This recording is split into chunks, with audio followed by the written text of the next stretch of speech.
Bien, entonces vamos a ver lo que es historia universal en esta clase, ¿sí? Voy a disminuir lo que es esto y lo que es la cámara. Historia universal 2, la edad moderna, ¿sí? Si te acuerdas lo que vimos en la clase pasada de historia universal, ¿sí? Fue hasta la edad antigua, ¿sí? Fueron la prehistoria y la edad antigua, lo que eran los griegos, los romanos, etcétera, hasta la caída de lo que fue el Imperio Romano de Occidente, ¿sí? Ahora, en la edad moderna, vamos a ver lo que es la edad moderna, el Renacimiento, la Ilustración, la Revolución Industrial, la independencia de Estados Unidos y la Revolución Francesa. Todo eso abarca la edad moderna, ¿sí? La edad moderna abarca de 1453 a 1789, ¿sí? Comienza a finales del siglo V, ¿sí? Del siglo XV y termina en 1789 con la Revolución Francesa.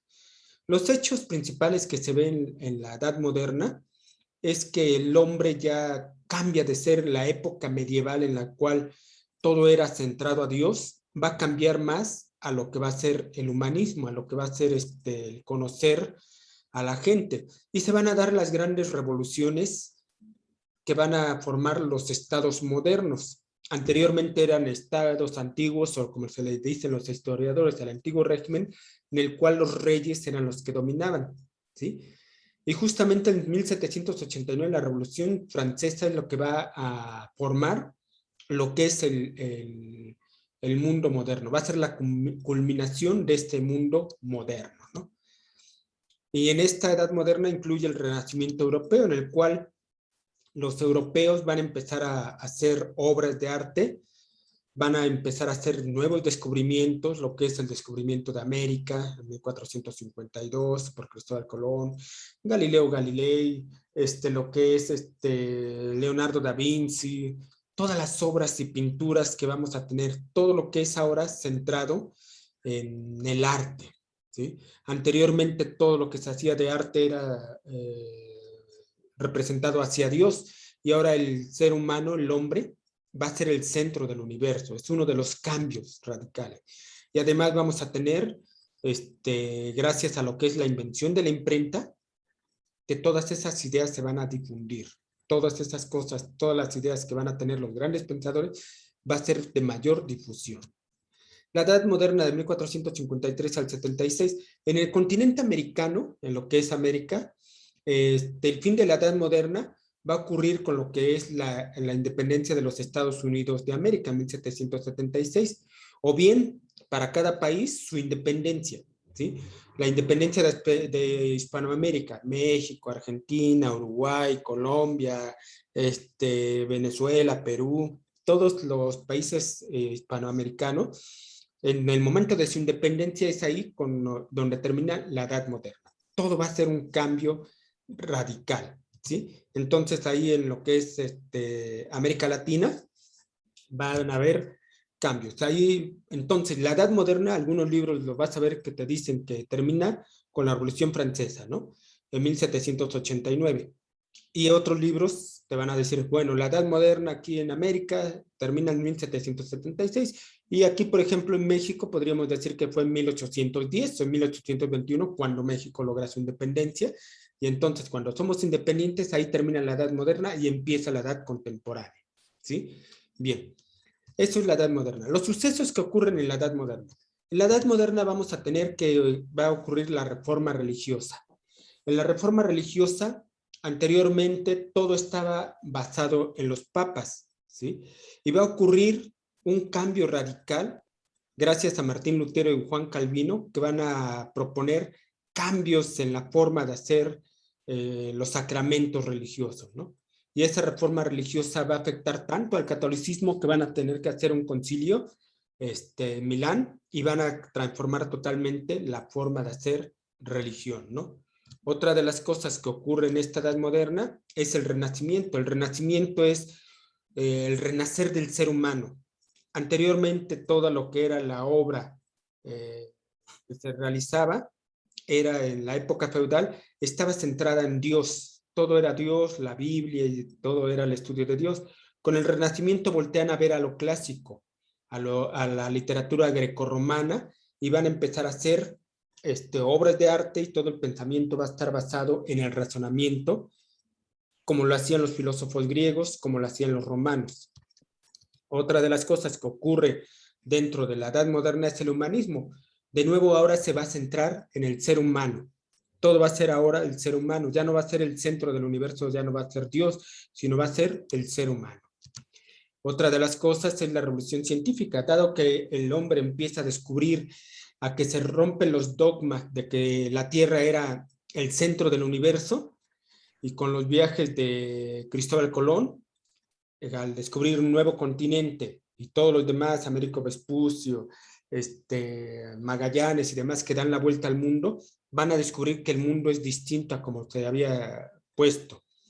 Van a ver que el corazón late, van a descubrir los latidos del corazón, van a descubrir el microscopio, van a descubrir células, etcétera. Va a haber una revolución científica.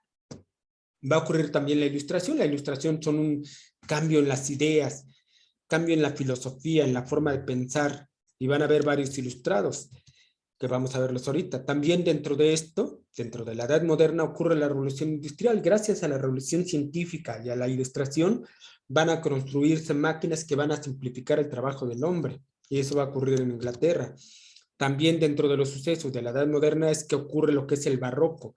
El barroco va a ser una expresión artística en la cual va a tender a exagerar todo, ¿sí? Muchos adornos para todas las cosas, tanto en la arquitectura como en literatura. En la Edad Moderna van a ocurrir los descubrimientos geográficos, el descubrimiento de América, de todo el continente americano, de nuevas rutas comerciales. Magallanes va a dar la vuelta al mundo en 3 años y va a descubrir que la Tierra es redonda, va a demostrar que la Tierra es redonda, y todos se van a ir descubriendo islas y lugares antes desconocidos. Todo eso en la Edad Moderna. También van a ocurrir en la Edad Moderna las revoluciones políticas, en los cuales ya se van a derrocar a los reyes. Ya va a ser el antiguo régimen, que es el régimen absolutista, va a desaparecer, y se va a empezar a crear nuevos estados como república. Y va a ocurrir lo que es el despotismo ilustrado dentro de los sucesos de la Edad Moderna que marcan las revoluciones políticas. El despotismo ilustrado era decir, el Estado es todo lo que hay, ¿no? El Estado es todo el pueblo es el Estado, pero sin el pueblo, ¿sí? Es una ilustración. Ya quieren hacer un Estado que sea de todo el pueblo, de toda la gente, pero sin tomarlo en cuenta. Por eso se le llama despotismo ilustrado, ¿no? Y también van a surgir los estados modernos. Muchos de los países que conocemos ahora, los reinos van a desaparecer y los reyes van a agarrar cada vez más poder, y van a ir formándose países como España, como Inglaterra, como Francia, como Rusia. Se van a juntar varios reinos y van a surgir los estados modernos, los países como los conocemos en la actualidad. Estos sucesos son los que ocurren. Hablemos del Renacimiento. El renacer del espíritu grecolatino. Te había comentado que el hombre de la edad moderna va a empezar a voltear hacia cómo hacían los filósofos griegos, cómo hacían los clásicos, los griegos y los romanos, las obras, y van a empezar a tomar todas las bases racionalistas y científicas, porque los filósofos se basaban en la razón.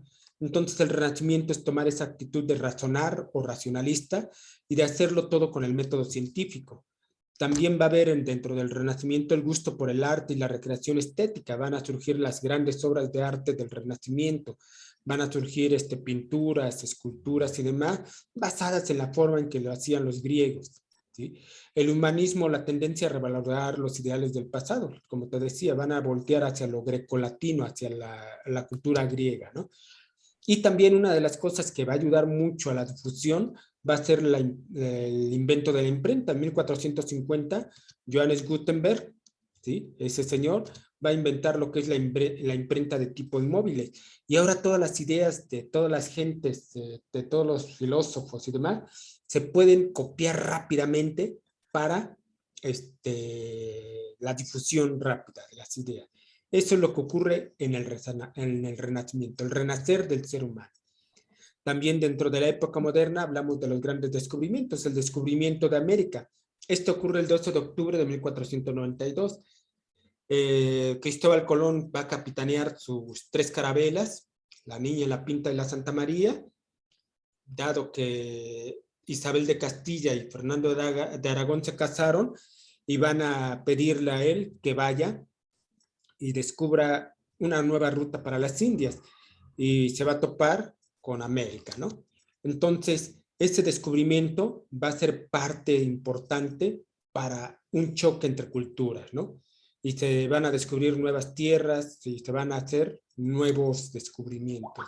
Estos nuevos descubrimientos, bueno, Cristóbal Colón va a hacer varios viajes, en total va a hacer 4 viajes para ir descubriendo nuevas tierras. Esto por parte de España. También Inglaterra va a hacer sus viajes, también Portugal, Holanda, empiezan todos a hacer viajes.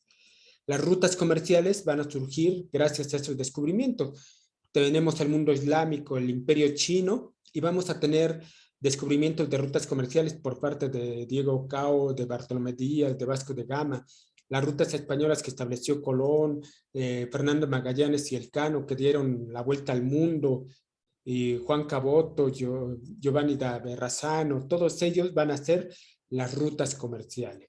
Y gracias a eso, el comercio va a empezar a existir. Lógico, va a haber piratería, son de esas épocas, de la época del mundo moderno, cuando surgen también los piratas, ¿no? Que van a robarles a las rutas comerciales.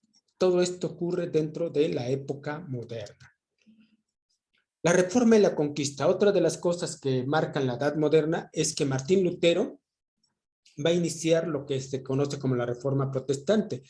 Él va a ver que muchos de los papas se van a ir contaminando y él está en contra de lo que dice el papa, porque se están alejando de los preceptos que dice la Biblia. Y Martín Lutero va a clavar en cada una de las puertas de las iglesias 95 tesis protestantes. Él va a decir, la Biblia dice esto y el Papa está haciendo esto. La Biblia dice esto y el Papa está haciendo esto. Y esto no es correcto, y esto no es correcto. Y va a protestar todo esto, ¿sí? Y esto va a generar que la religión cambie sus dogmas, su forma de hacer las cosas.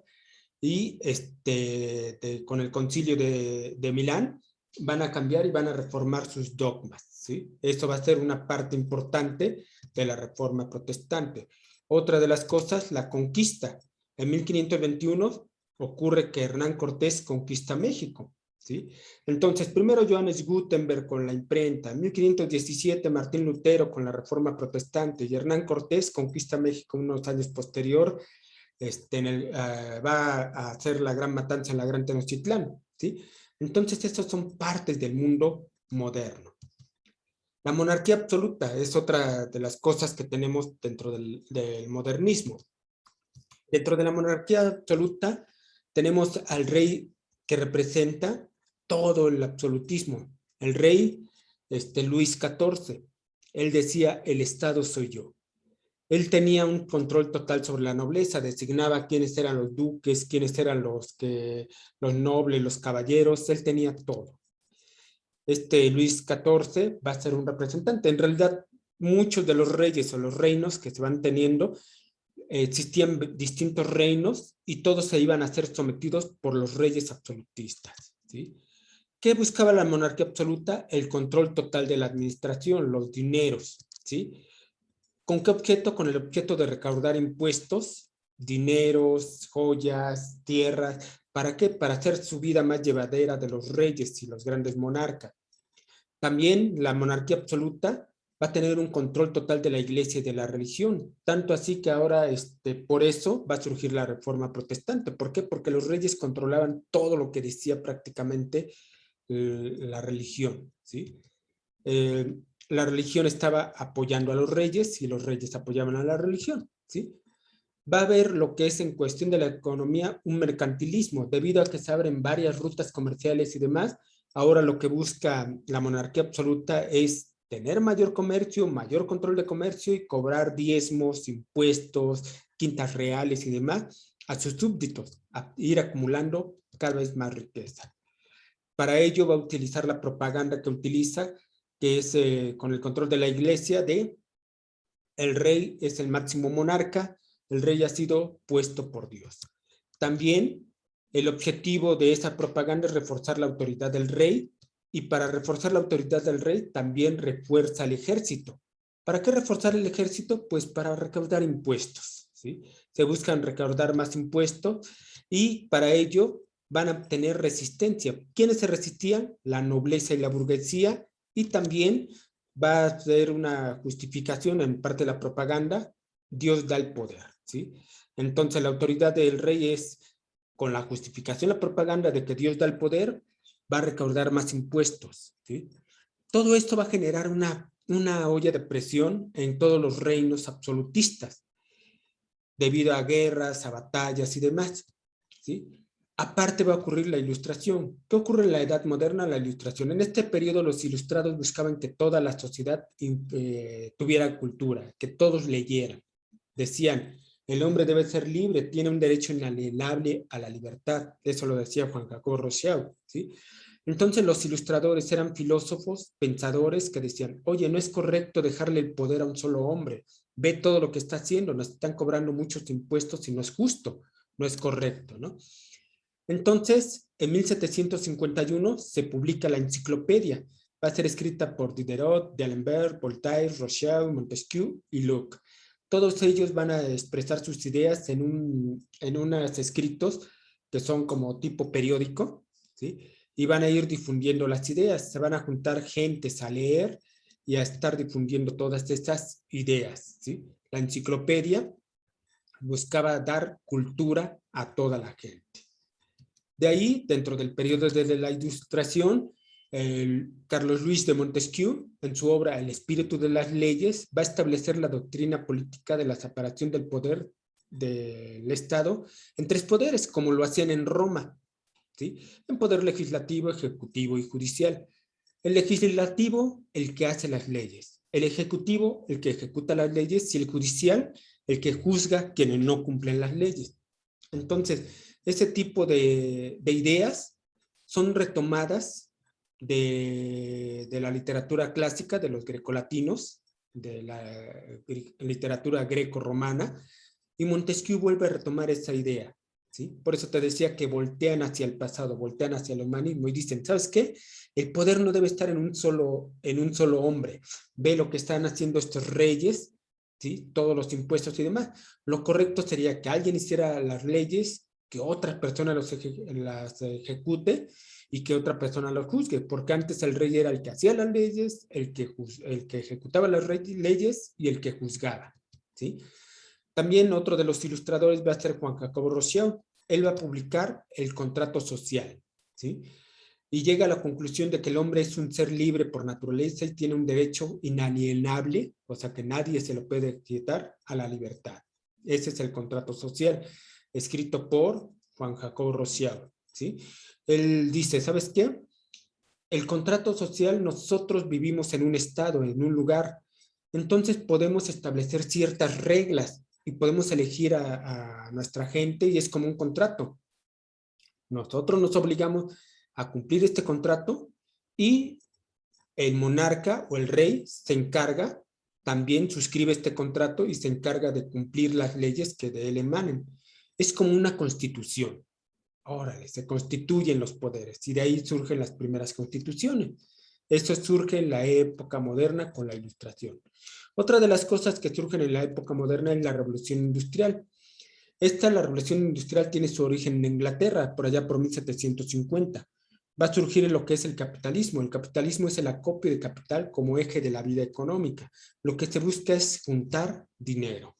En 1784 el telar mecánico va a provocar que se desarrolle la industria textil. Se van a ir desarrollando textiles, se van a ir desarrollando tintes, las telas y demás. Y ahora la gente se dedica a operar maquinaria. Ya no tiene que estar cosiendo o hilando a mano, gracias a la revolución industrial. También dentro de la revolución industrial va a ayudar mucho a lo que son las comunicaciones. En 1807 surge el primer barco de vapor que va a ser desarrollado por Fulton. ¿sí? Entonces el barco de vapor va a cortar distancias gracias a que con el vapor se puede mover solita la hélice. Ya no es necesario las velas, ya no son necesarios estar remando. También en 1817 va a surgir la locomotora por parte de George Stephenson. Él va a ser un prototipo de locomotora. James Watt va a mejorar lo que es la caldera de vapor y va a tener aplicaciones para lo que va a ser el barco de vapor por Fulton y Stephenson con la locomotora. Eso es parte importante de la revolución industrial. Se acortan distancias, se produce más rápido y gracias a esto va a surgir un nuevo grupo social, el proletariado, ¿sí? Y el proletariado van a estar trabajando en las máquinas del patrón y el patrón les va a dar un salario. Es donde surge el capitalismo. Quienes van a retomar mucho el capitalismo va a ser Estados Unidos y Canadá principalmente, ¿no? Dentro de la época moderna surge la independencia de los Estados Unidos de América. ¿Cuáles fueron las causas? Bueno, dentro de las causas va a haber un malestar de las 13 colonias en contra del rey Jorge III de Inglaterra. Y va a ocurrir una rebelión en el cual van a tirar una embarcación de té. Esas causas también van a estar influenciadas por las ideas de los ilustradores. Les van a llegar los libros de lo que dice Montesquieu, de lo que dice Juan Jacobo Rousseau, de lo que dice Diderot, Voltaire, todo, y van a irlos influenciando. Oye, podemos elegir a nuestros propios gobernantes, oye, podemos hacer nuestras propias constituciones, oye, nuestras propias leyes, etcétera. ¿Qué hechos suceden para la independencia? Uno de los principales hechos va a ser el motín del té en 1773, en el cual van a tirar té que iba para Inglaterra, que es donde gobierna el rey Jorge III, y ya no quieren pagar impuestos. También va a ocurrir la declaración de la independencia el 4 de julio de 1776 por parte de George Washington y Thomas Jefferson principalmente.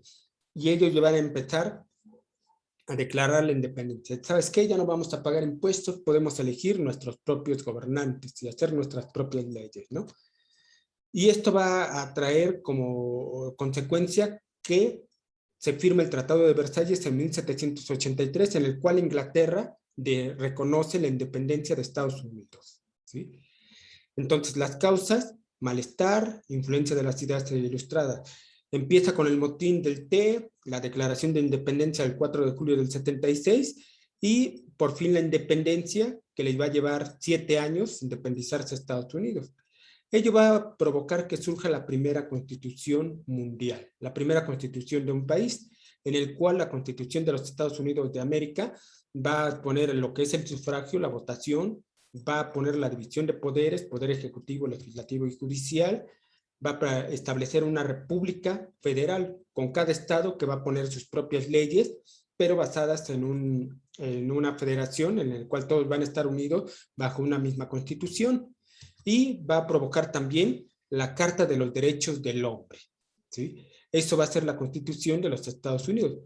¿Cuáles va a tener como consecuencia la independencia de los Estados Unidos? Pues va a tener como consecuencias que va a ser la primera constitución mundial y también va a ser el primer proceso de descolonización. Es cuando se logra la independencia y ya no van a ser colonia de Inglaterra. Y eso va a ser una influencia para todos los demás países, dado que es la primera revolución liberal. Esa es la independencia de Estados Unidos. Debido a la independencia de Estados Unidos, los demás países van a ver que sí se pueden quitar de los gobernantes, ¿no? Y eso va a servir como inicio a la Revolución Francesa. ¿Qué es la Revolución Francesa? También ocurre en la Edad Moderna. Es el movimiento de transformación político, económico y social que va a derrocar a lo que es el régimen absolutista, que es conocido como el antiguo régimen, y va a establecer una democracia liberal en Francia que va esto ocurre desde 1789 hasta 1799, ¿sí? Entonces, en esa época, vamos a ver que está el rey Luis XVI, que está casado con María Antonieta, que es princesa de Austria, y van a derrocar al antiguo régimen, al régimen absolutista, y van a haber muchas decapitaciones debido a eso, ¿sí? Para establecer lo que es la república, ¿de acuerdo? Vamos a hablar de la Revolución Francesa. La Revolución Francesa, venía Francia de una guerra contra Inglaterra. Luis XIV, Luis XV es el papá de Luis XVI. Luis XV cae enfermo, va a morir tras una agonía larga de un año, debido a que tenía una enfermedad desde hace 3 años, de peste negra, ¿sí? Y va a morir en agonía. Y se va a quedar a gobernar Luis XVI, que es joven y es incapaz, ¿sí? No tiene capacidad para gobernar. Están las ideas ilustradas de que hay que cambiar el mundo, nosotros como hombres somos libres de elegir a nuestros gobernantes. Y vamos a tener que hay estados. Está el rey, y abajo están los nobles, caballeros y alto clero, los campesinos y el bajo clero. Entonces, las causas que provocan la Revolución Francesa son causas económicas, la bancarrota fiscal de Francia debido a las guerras que tuvieron contra Inglaterra, en el cual estaban luchando por lo que era Luisiana y Canadá, y al final pierde Francia. Inglaterra se queda con Luisiana y Canadá, y Francia se queda en bancarrota, ya no hay dinero. Gastaron mucho en esa guerra, que duró 7 años, y de esta guerra simplemente murieron muchas personas, muchos soldados franceses, y el campo está desolado. También hay una desigualdad tributaria y la crisis agraria de 1788. Hay una crisis debido a que ya no hay gente que pueda sembrar la tierra, y se le cobraba muchos impuestos a los campesinos de la clase baja, ¿sí? También vamos a tener que hay un despilfarro en la corte de Versalles. En Versalles, la reina María Antonieta hacía fiestas de mucho dispendio, en el cual gastaban todo lo que lograban retribuir con el cobro de impuestos y tributos, ¿no? Esas fueron las causas económicas. También van a haber causas políticas de la Revolución Francesa. Estas son la crisis del sistema absolutista, ¿sí? El sistema absoluto ya no lo quieren, ya no quieren un rey que los gobierne, quieren ser escuchados el pueblo. Las ideas de la Ilustración han impregnado en toda la gente, y ahora quiere gobernarse, elegir a sus propios gobernantes. Y aparte, Luis XVI no es un buen gobernante, es joven, él no le interesaba gobernar, era un jovencito cuando empezó a gobernar a los 18 años. Lo casaron a los 15 con María Antonieta, que tenía 14, y 3 años ya después es cuando se muere su papá. Entonces, eh, él no quería ser rey, pero le toca ser rey. No sabe gobernar, y va a haber una crisis, una absoluta incapacidad. Y va a haber una discriminación política de la burguesía. La burguesía está arriba, y no va a ser tomada en cuenta, no va a ser tomada en cuenta en muchas de las cosas, y ellos quieren también tomar partido, ¿no? Hacer las cosas. Dentro de las causas sociales podemos mencionar la profunda desigualdad social. La sociedad está dividida en 3 estamentos o 3 estados: la nobleza, el clero y el estado llano, ¿sí? Eso es la Francia, esa es la época medieval. Hay nobleza, que es la parte alta, el rey está en la parte más alta, luego siguen los nobles, el clero, y lo que es el Estado, que es el pueblo, ¿no? El pueblo y los campesinos. Las cuestiones ideológicas que van a provocar la Revolución Francesa es la influencia de las ideas liberales de la Ilustración. Están en contra ya del poder absoluto de la Iglesia, están en contra ya del poder absoluto del rey, quieren elegir a sus propios gobernantes, quieren elegir a sus propias formas de gobierno, ¿sí? Sus propias leyes. Y todo esto van a ser las causas ideológicas. Consecuencias que tiene la Revolución Francesa. En lo inmediato, cuando logran destituir a Luis XVI, va a ocurrir el imperio napoleónico, ¿sí?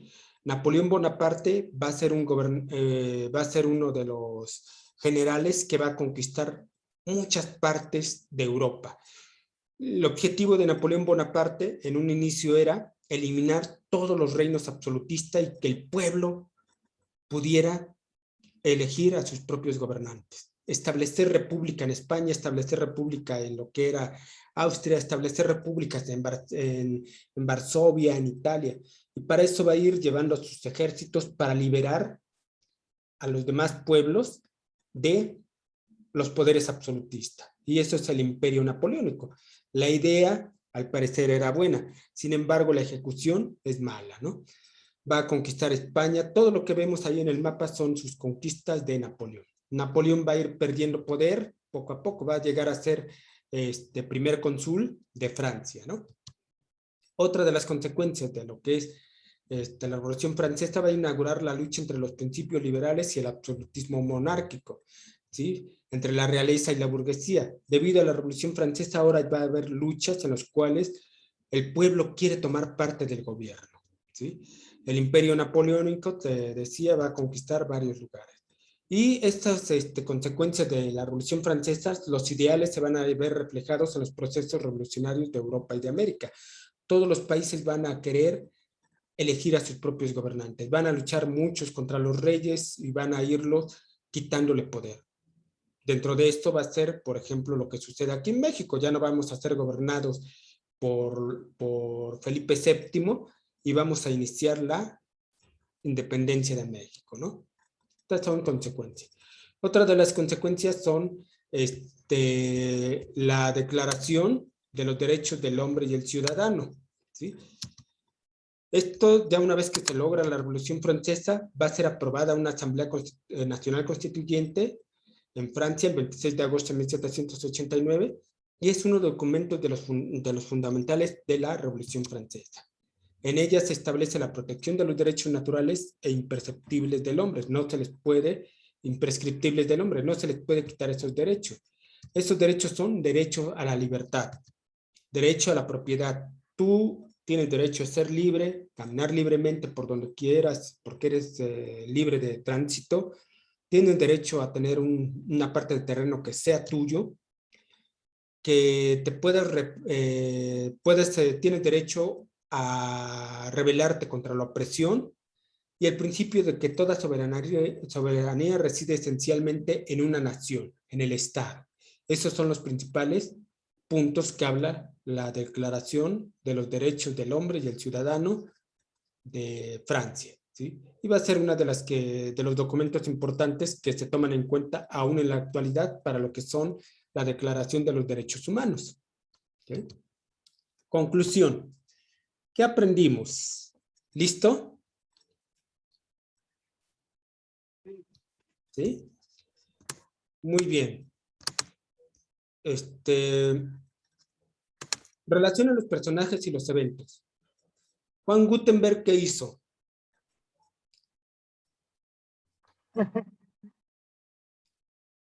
Inventó la imprenta, ¿verdad?